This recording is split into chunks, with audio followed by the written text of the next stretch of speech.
عباسی دور حکومت میں خلیفہ حکومت کے تمام شعبوں کا نگران تھا، اگرچہ اس کی طرف سے مختلف امور سلطنت کے لیے مختلف افسران کا تقرر کیا جاتا تھا، لیکن نظام حکومت کا مرکز خلیفہ کی ذات ہوتی تھی۔ شرعی حدود میں رہتے ہوئے اسے وسیع اختیارات حاصل تھے۔ خلیفہ کی کوئی باقاعدہ مجلس شورا نہیں تھی، البتہ شاہی خاندان کے افراد، وزراء، خاص درباری اس کے مشیر ہوتے تھے، مگر وہ ان کا مشورہ قبول کرنے کا پابند نہیں تھا۔ مامون الرشید پہلا خلیفہ تھا جس نے ایک باقاعدہ مجلس شورا قائم کی، جس میں رعایا کے تمام طبقوں کو نمائندگی دی گئی، اور اس مجلس شورا کے ارکان بڑی آزادی سے خلیفہ کے سامنے اظہار خیال کرتے تھے۔ خلیفہ کے اختیارات نہایت وسیع تھے۔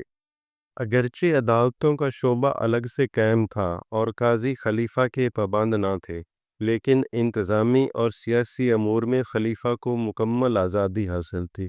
اسی طرح بیت المال پر بھی خلیفہ کو پورا اختیار تھا، اور وہ اخراجات کے بارے میں کسی کو جواب دہ نہ تھا۔ عباسی دور حکومت میں خلفاء جس بے پرواہی سے اپنی ذات پر روپیہ لٹاتے تھے، اس کی مثال اموی دور میں بھی ملنا مشکل ہے۔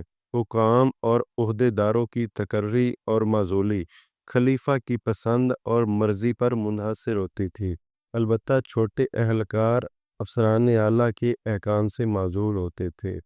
حکومت کے سربراہ کی حیثیت سے خلیفہ امیر المومنین کہلواتا تھا۔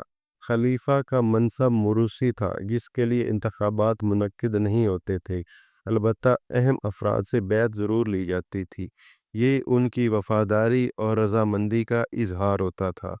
اموی دور کی طرح عباسی عہد میں بھی خلفاء ایک یا ایک سے زیادہ ولی عہد نامزد کرتے تھے۔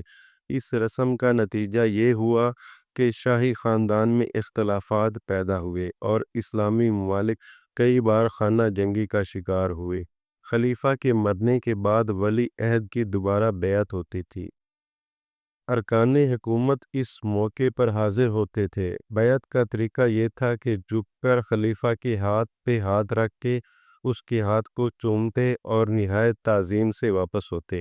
اس موقع پر خلیفہ کو نذرانے پیش کیے جاتے۔ خلیفہ بھی کس موقع پر انعامات تقسیم کردہ اور خلعتوں سے نوازتا، لیکن دور زوال میں ترک اس قدر طاقتور ہو گئے تھے کہ وہ اپنی مرضی سے خلیفہ کو مقرر کرتے تھے۔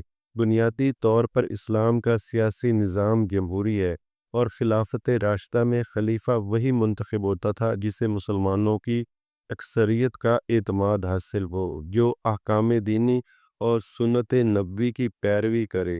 اموی دور میں خلیفہ کا انتخاب صرف بنو امیہ تک محدود کر دیا گیا۔ اسی طرح عباسی دور میں بھی خلیفہ کا انتخاب صرف خاندان عباسیہ تک محدود تھا۔